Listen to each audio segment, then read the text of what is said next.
आप सभी को मेरा सादर प्रणाम। हर हर महादेव। आप सभी का स्वागत है हमारे इस YouTube चैनल पर। तो आइए आज हम सभी इस वीडियो में स्वस्ति वाचन पाठ बोलना सीखेंगे। अगर आप वीडियो बार बार देखते हैं और बार बार स्वस्ति वाचन का अध्ययन करते हैं तो निश्चय ही आपको स्वस्ति वाचन बोलना आ जाएगा। अगर आपने चैनल को सब्सक्राइब नहीं किया हो तो चैनल को सब्सक्राइब कर लीजिए ताकि अन्य जो वीडियो आएंगी वो आप सभी के पास पहुँचें। तो चैनल को सब्सक्राइब अवश्य कर लें, वीडियो को लाइक कर दें। हरि ओम। आनो भद्राः क्रतवो जन्तु विश्वातो धवधासो अपरीतास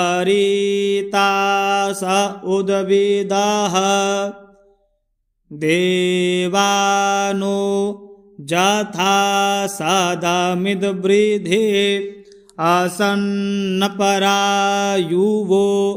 रक्षितारो दिवे दिवे देवानां भद्रा सुमतिर्ऋजुयातां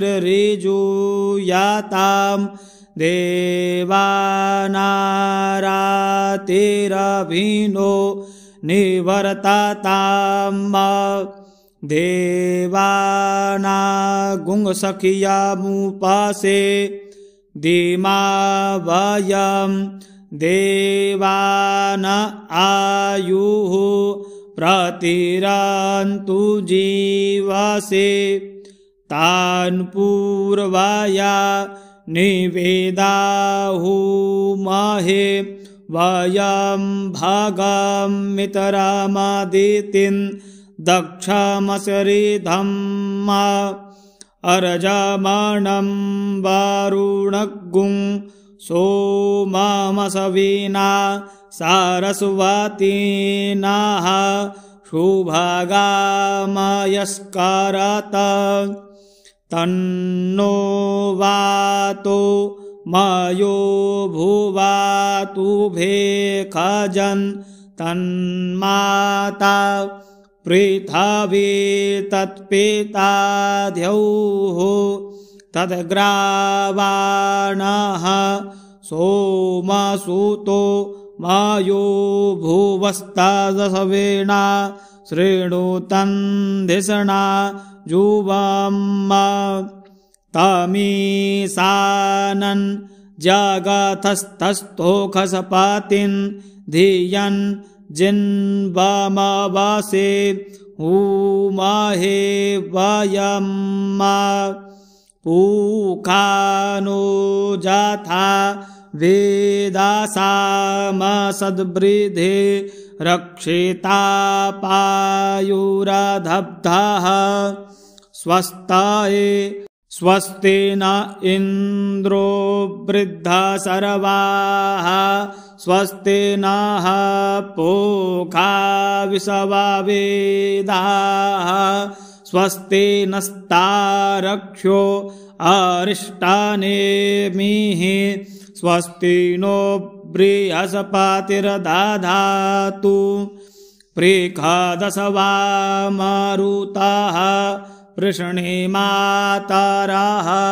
शुभं जावाणो विदथे कुजगमायाः अग्निजिह्वामनवः शूरचक्षुषो विषवेनो देवा अवसा गमन्निः भद्रं कर्णेभिः शृणुयाम देवा भद्रं पश्येमा छविर्जतराः स्थिरैरङ्गैस्तुष्टुवा गुंसस्तानुभिवरासेमहि देव एतां जादायुः सातमिन्नुसारादो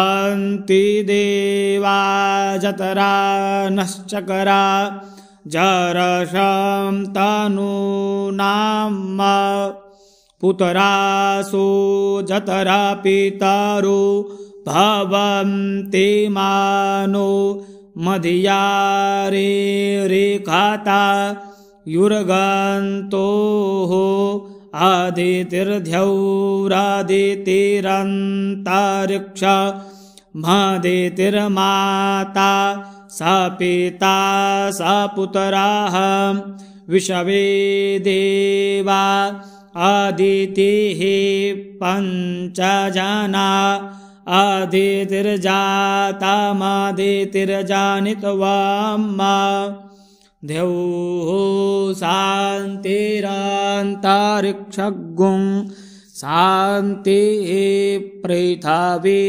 शान्तिरापः शान्तिरोषधयः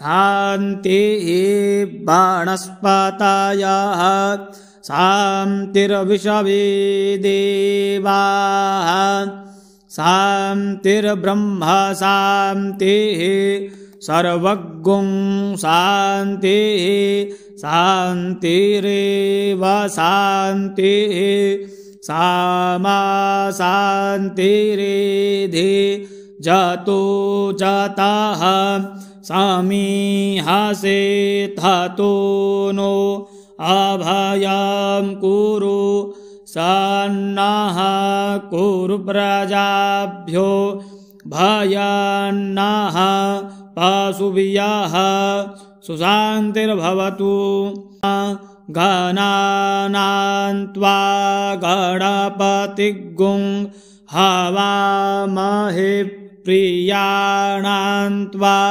प्रियपतिगुं हवामहे निधीनान्त्वा निधिपतिगुं हवामहे वसो मम आहमजानि गर्भधमा त्वमजासि गर्भधम्म अम्बे अम्बिके बालिके न मानयति कश्चन सशस्तशुवाकः शुभदरिकां काम्पीलवासिनीं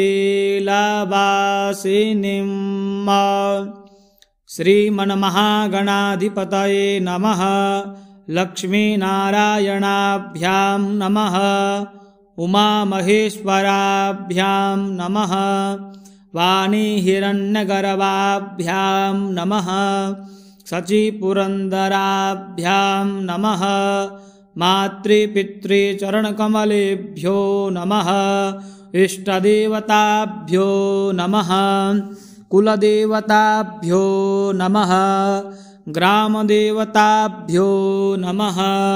वास्तुदेवताभ्यो नमः। स्थानदेवताभ्यो नमः। सर्वेभ्यो देवेभ्यो नमः। सर्वेभ्यो ब्राह्मणेभ्यो नमः। ओम सिद्धिबुद्धिसहिताय श्रीमन्महागणाधिपतये नमः। तो आप इस प्रकार से स्वस्ति वाचन का पाठ कर सकते हैं। मुझे विश्वास है कि आप सभी को यह वीडियो अच्छी लगी होगी। चैनल को सब्सक्राइब अगर आपने नहीं किया हो तो चैनल को सब्सक्राइब अवश्य कर लें ताकि आपको आने वाली वीडियो प्राप्त होती रहे। वीडियो को लाइक अवश्य करें। मिलते हैं ठीक इसी प्रकार की नई वीडियो के साथ में। तब तक